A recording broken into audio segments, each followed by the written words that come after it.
Diberkatilah orang yang mau mengandalkan Tuhan. Amin, haleluya. Kita lihat ada saya memberikan sebuah gambar di sini, Bapak Saudara, adalah pertolongan Tuhan tidak pernah terlambat. Sekali lagi, pertolongan Tuhan tidak pernah terlambat, Bapak Saudara. Kita dengarkan firman Tuhan, Bapak Saudara. Kita lihat kebenaran firman Tuhan di Yeremia pasal yang ke-17 ayat 5 sampai ayatnya yang ke-8. Ayat 5 berkata begini. Beginilah firman Tuhan. Terkutuklah orang yang mengandalkan manusia, yang mengandalkan kekuatannya sendiri, dan yang hatinya menjauh daripada Tuhan. Ayat 6, ia akan seperti semak bulus di padang belantara. Ia tidak akan mengalami datangnya keadaan baik. Ia akan tinggal di tanah angus, di padang gurun, di negeri padang asing yang tidak berpenduduk. Ayatnya yang ke-7 demikian, diberkatilah orang yang mengandalkan Tuhan, yang menaruh harapannya pada Tuhan. 8, ia akan seperti pohon yang ditanam di tepi air, yang merapatkan akar-akarnya ke tepi batang air, dan yang tidak mengalami datangnya panas terik, yang daunnya tetap hijau, yang tidak khawatir dalam tahun kering, dan yang tidak berhenti menghasilkan buah.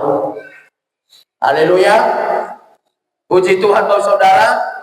Saya kembali kepada firman Tuhan, Bapak Saudara, adalah tema daripada firman Tuhan, Bapak Saudara, dikatakan di sini tadi adalah diberkatilah orang yang mau mengandalkan Tuhan. Kita lihat, ada saya memberikan sebuah nats bagaimana ciri orang yang mengandalkan Tuhan. Di atas sini, Bapak Saudara, di atas sini mengandalkan Tuhan adalah berserah sepenuhnya kepada Allah dalam segala aspek kehidupan, dengan keyakinan bahwa Ia memiliki kuasa, kasih, dan hikmat untuk membimbing dan menopang kehidupan saudara.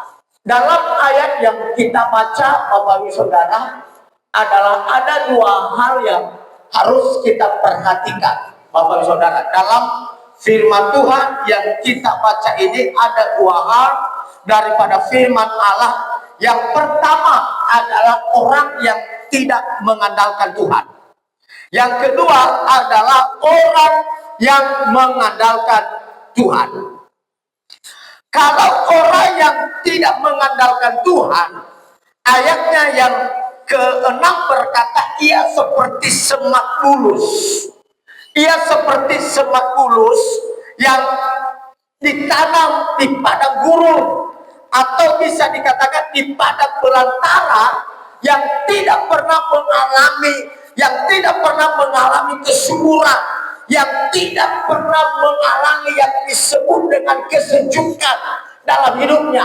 Padang gurun atau padang belantara ada sama halnya dengan di situ tidak akan tumbuh tumbuh-tumbuhan, tidak akan tumbuh tanaman-tanaman, tetapi hanya apa yang dialami adalah penderitaan seterusnya.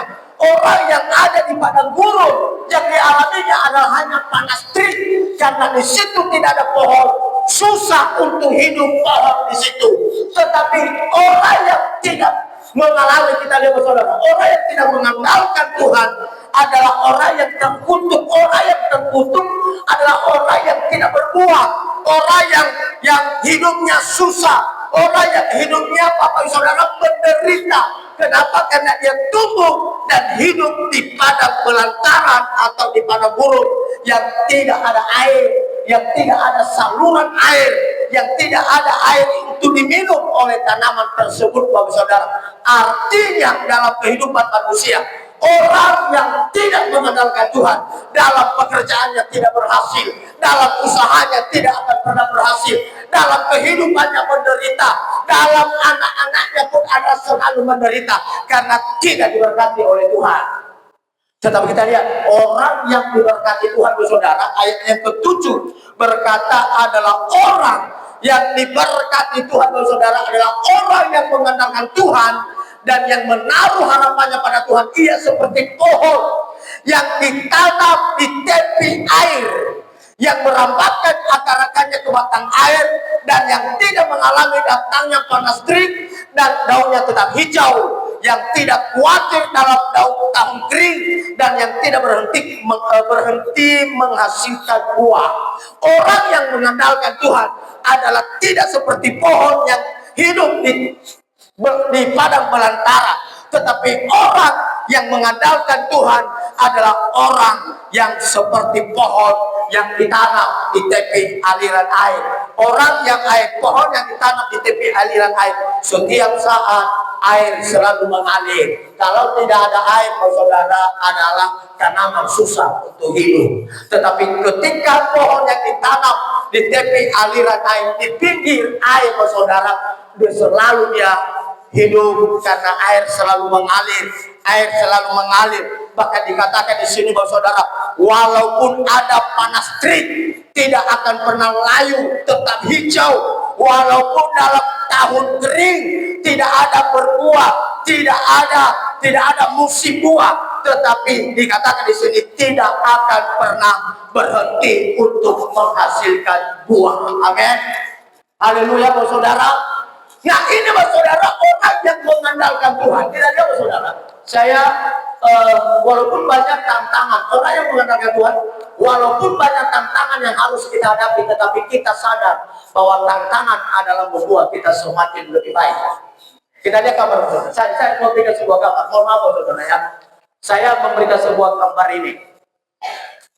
Coba Bapak Ibu lihat, kalau tukang bangunan pasti yang ngerti. Coba lihat, ada paku berapa di sini? 1, 2, 3, 4, 5. Kita lihat, saudara. Paku yang bengkok tak akan dipukul banyak. Kenapa, Pak saudara? Tapi justru yang lurus dihantam terus. Oso-oso sabila ngala toko tukang ngano bengkok ngano abila, saudara, lo akan terus ke toko. Kenapa? Dan tidak akan tertancap. Tapi oso-oso yang lurus, Bapak saudara, oso-oso yang lurus terus dihantam, terus ditokok sampai tertancap semuanya, Bapak saudara. Artinya saya bisa mengartikan ini. Orang yang cepat mudah tersinggung hanya ditokok sedikit sudah bengkok. Itu adalah paku yang tidak terpakai. Orang yang tidak terpakai. Tapi paku yang terus ditokok, terus lurus, tidak pernah bengkok dan tidak pernah bengkok, saudara, bahkan terus dihantam sampai tertancap, hanya kepalanya lah, ujung kepalanya lah yang nampak di kayu tersebut. Oleh sebab itu, saudara, paling kalau orang tukang, ya, paling bengkok satu lalu dicabut, ketika dicabut diluruskan, lalu ditokok lagi. Kalau bengkok lagi, Bapak saudara, kalau bengkok lagi, bahkan dicabut, dibuang. Oke, dibuang. Saya rasa tukang pasti akan tahu ini. Dibuang. Tidak ada tukang yang selalu bengkok disimpan, tidak ada. Tapi paling pun kalau malas dia mencabutnya, pasti ditekuk terus, dan apa yang terjadi tidak akan tertancap. Inilah kehidupan manusia, Bapak saudara. Inilah kehidupan manusia. Orang yang ditegur, orang yang dinasehati, kalau dia tetap tegak, lurus, Bapak Saudara, itulah orang yang berhasil. Itulah orang yang berhasil. Tapi orang yang cepat, Bapak Saudara, hanya sedikit saja bengkok. Hanya sedikit saja bengkok. Di toko sedikit saja udah bengkok. Maka paku tersebut, Bapak Saudara, tidak akan dipakai. Dibuang. Inilah kehidupan manusia. Dan orang yang mengandalkan Tuhan, orang yang mengandalkan Tuhan adalah orang yang tetap lurus. Amin. Haleluya. Saya sudah menyampaikan tadi, Bapak Ibu Saudara, adalah orang yang mengandalkan Tuhan, Bapak Ibu Saudara. Orang yang menaruh harapannya hanya pada Tuhan. Orang yang menaruh harapannya hanya kepada Tuhan. Tidak lagi mengandalkan harta, tidak lagi mengandalkan daging, tidak lagi mengandalkan apapun, tidak lagi mengandalkan kepintaran, kepandaian, dan lain dan sebagainya. Orang yang menaruh harapannya pada Tuhan, yang diandalkannya hanya satu, adalah hanya Tuhan. Kita lihat ayat yang ketujuh, Saudara, bahwa orang yang mengandalkan Tuhan adalah kuncinya, Saudara, adalah yang menaruh harapannya hanya pada Tuhan. Apapun yang terjadi, mau susah, mau mati, mau menderita, mau apa, tetap fokus hanya berharap dan menaruh harapan hanya pada Tuhan. Banyak orang, Bapak Saudara, sedikit-sedikit punya masalah sudah bengkok, sedikit-sedikit punya masalah sudah tidak lurus lagi, sedikit-sedikit punya masalah, Saudara, sudah tidak tegak lagi. Dimana berkata, biarlah kalau ada pujian kita berkata, biarlah tetap berdiri di atas badai. Amin. Haleluya. Kita lihat, Saudara, bahwa satu hal yang harus saya sampaikan bagi jemaah yang mengenal Tuhan. Yeremia pasal 17 ayat 7 adalah saya menggarisbawahi yang bagian yang terakhir, bagian B, yang menaruh harapannya hanya pada Tuhan. Amin. Mau susah tidak berharap kepada orang lain, mau menderita tidak berharap kepada orang lain. Kenapa kita tidak berharap kepada orang lain, Saudara? Manusia kadang-kadang mengecewakan orang, manusia kadang-kadang mengecewakan kita, harta kadang-kadang mengecewakan kita, daging kadang-kadang mengecewakan kita, Saudara. Adalah family kadang-kadang mengecewakan kita. Tetapi orang yang menaruh harapannya pada Tuhan itu tidak akan pernah mengecewakan kita. Saya beri satu ayat dalam Roma pasal 5 ayat 5 berkata begini, dan pengharapan, kita mau perhatikan, dan pengharapan tidak mengecewakan karena kasih Allah telah dicurahkan di dalam hati kita oleh Roh Kudus yang telah dikaruniakan kepada kita. Kita lihat, Saudara, adalah pengharapan tidak akan pernah mengecewakan. Amin. Makanya ketika kau melakukan sesuatu, ketika kau mengerjakan sesuatu, jangan pernah engkau berharap kepada manusia. Karena ketika manusia nanti tidak menggenapi, ketika manusia nanti tidak menggenapi janjinya, Saudara, engkau akan kecewa. Maka firman Allah berkata, janganlah berharap kepada manusia. Orang yang berharap kepada manusia adalah orang yang terkutuk. Dalam bahasa Nias, kata terkutuk, Bapak Saudara, diterjemahkan ke bahasa Nias, Bapak Saudara, adalah nihelisi. Nihelisi, Bapak Saudara, adalah susah.